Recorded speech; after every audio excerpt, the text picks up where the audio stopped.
From the Detroit Free Press in the heart of the Motor City, it's Thursday, December 2nd. Here are today's top stories, presented by Bush's Fresh Food Market. Bush's has over 4,000 Michigan products, including the freshest fruit and vegetables, meat, seafood, and baked goods. Stop by one of Bush's 16 locations for the personal service you expect from your neighborhood grocer. I'm Frank Witzel with the Detroit Free Press. A day after Michigan's worst school shooting in recent memory, another student died. Authorities continued to investigate, and the prosecutor brought charges against the 15-year-old they said was responsible for so much suffering.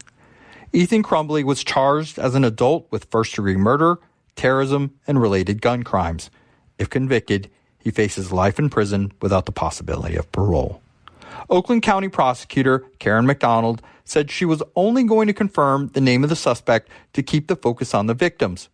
She praised the hundreds of first responders who, she said, reacted swiftly and bravely. Crumbley was charged with 4 counts of first-degree murder, 7 counts of assault with intent to murder, 1 count of terrorism causing death, and 12 counts of possession of a firearm in the commission of a felony. A high school sophomore, the teen is accused of killing 4 people and injuring 7 others with a Sig Sauer pistol. The most recent death was about 10 a.m. Wednesday at McLaren Oakland Hospital in Pontiac. All the shooting victims, including those injured, were named at the arraignment. McDonald declined to offer details of the case, saying there's a mountain of digital evidence, videotape, social media, and she said is confident there is premeditation well before the incident. I'm Susan Tompor, and I'm a columnist at the Detroit Free Press. Early in the pandemic, Crystal Goodman lost her job as a sales consultant at Zales Jewelers in Dearborn. She wanted to work from home eventually so that she could help her teen daughter learn remotely. Eventually, she did find a job and ended up working, but never getting paid for what turned out to be a reshipping scam. The company had promised her $50 for each box that she received at her home, repackaged and reshipped. Yet, she didn't receive a dime after shipping 22 boxes. What's also troubling? She ended up unknowingly being part of some sort of crime ring, dealing in trying to launder stolen merchandise. Here are some clues of this scam. You get an email out of the blue for a job that's described as a package handler or logistics coordinator. The interview ends up being very simple, and the company never does a background check on you. And the company doesn't have you fill out a tax withholding form. Another big clue? They're going to make you wait at least 1 month to be paid.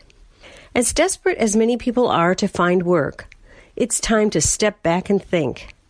Why exactly would any reliable company be shipping and reshipping valuable packages to your house? Yes, experts say it's a scam that keeps growing because many jump at the chance to make good money by working from home. I'm Adrienne Roberts reporting for the Detroit Free Press.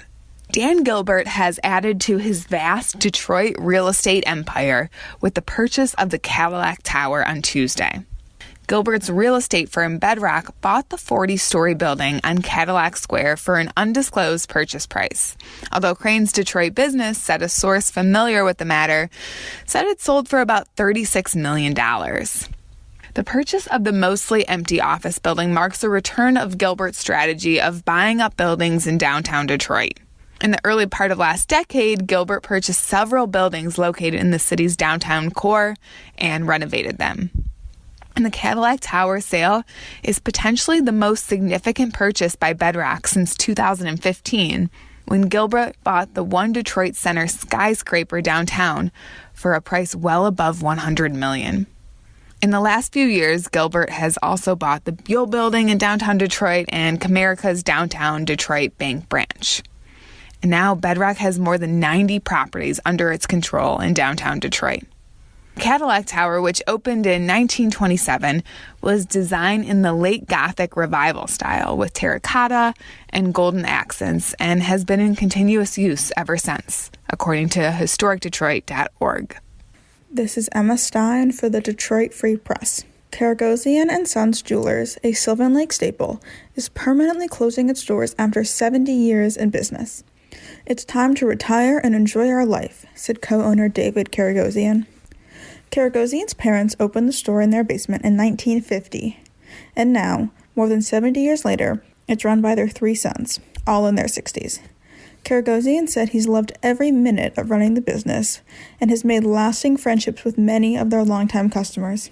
But they've been doing it for over 40 years, and they feel it's time to hand in the towel once and for all. The store will be open until December 24th, or as long as supplies last, and everything is 50 to 70% off during their final weeks. I'm Andrew Hammond for the Free Press Sports Department. As COVID numbers continue to ravage the state of Michigan, the Detroit Red Wings have now also been impacted as well. Forward Tyler Bertuzzi, the NHL's lone unvaccinated player, has entered the league's COVID protocol. What does this mean for one of the team's best players? Under the NHL's COVID rules, Bertuzzi will need to be in isolation for 10 days after the initial symptoms appeared. Depending on his initial symptoms, a cardiac screening could also be done along with a medical screening so that Bertuzzi can return to the ice fully healthy. Since Bertuzzi is unvaccinated, according to the NHL's COVID protocol rules, he will not be paid for the games he will miss.